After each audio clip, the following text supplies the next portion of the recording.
So, I've done a couple segments on the show in the past about Israel, but to make it short, if you don't know, I'm simply not a fan of them. Let's just leave it at that. Well, actually, let's not leave it at that, because I need to do a segment on the Iran nuke deal, and that's going to have Israel as part of it.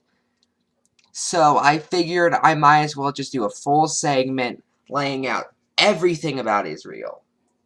So, let's start. Now, first off, what is Israel? Why, Israel is an official Jewish state that, as of right now, is a secular nation. But it was created by the UN in 1947 as a response to the Holocaust.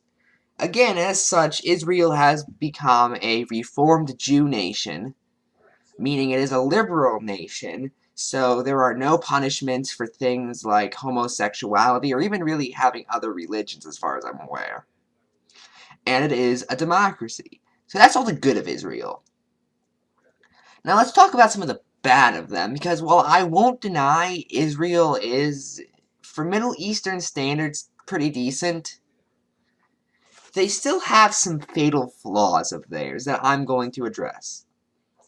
Now, first off, Israel has a similar problem to Iraq. I've talked about this before.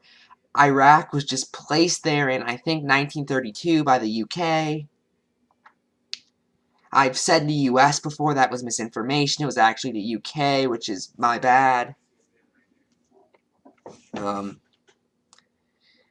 Israel has a similar problem where it was just, boom, it was placed there in 1947. Now, before 1947, the land Israel occupied was part of a country that was called Palestine. Now, here I have no issue, because while I do think Palestine should have had more voice in this than they did, if you look at the land settlements, it was exactly 50-50. If any, Israel got a fair half of the land, Palestine got a fair half of the land. However, then as time went on, starting after 1947, Israel started doing settlements on Palestine. Now, what does that mean? It means basically Israel takes land that previously belonged to Palestine. Now, some may say, why, there's no official charter for Palestine. Well, one, it is actually recognized in the UN as a small nation. It is actually recognized as a supportive nation. It has very little voice in the UN, but it is recognized there. But two, that's like saying I all of a sudden own all the peopleless homes on my block. No. Especially, again, when you consider they were given that land by the UN in 1947. So, simply, what happened was, Israel started taking more and more land. Israel also got more friendly with the UN. And because of that, whenever Palestine came up with some sort of treaty, Israel could slap it down immediately.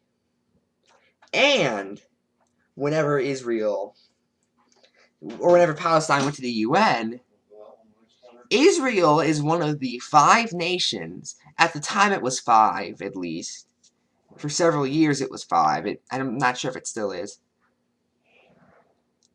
that has just a complete veto, meaning if they say no, boom, it goes down. Currently, the other nations that have that are, I think, yeah, they're one of the 5.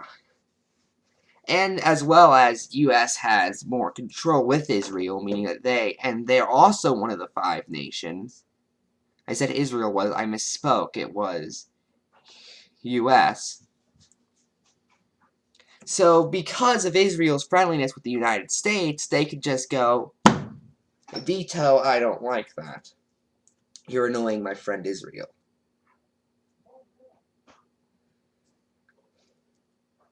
Meanwhile, Israel kept doing more and more settlements, and as of right now, Israel controls almost all of the land that was previously owned by Palestine.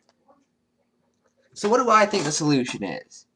Simple. They need to return to the original land they had in 1947. That's it. I believe in a two-state solution, and I believe that Israel should have the land that they were given. They shouldn't be allowed to go around and commit settlements. Now, granted, there are some people who believe in like a one-state solution where they want both Israel and Palestine to have a state. I think that's unrealistic, honestly. Because, like, there'd be arguments over what to call it. You know, there'd be arguments over, oh, why do we call it Pisrael? No, we call it Israelistine. No. There'd be arguments over whose name goes first. If we're going to call it, like, Israel, Palestine, Palestine. I think that'd be a mess. I just think we need a two-state solution.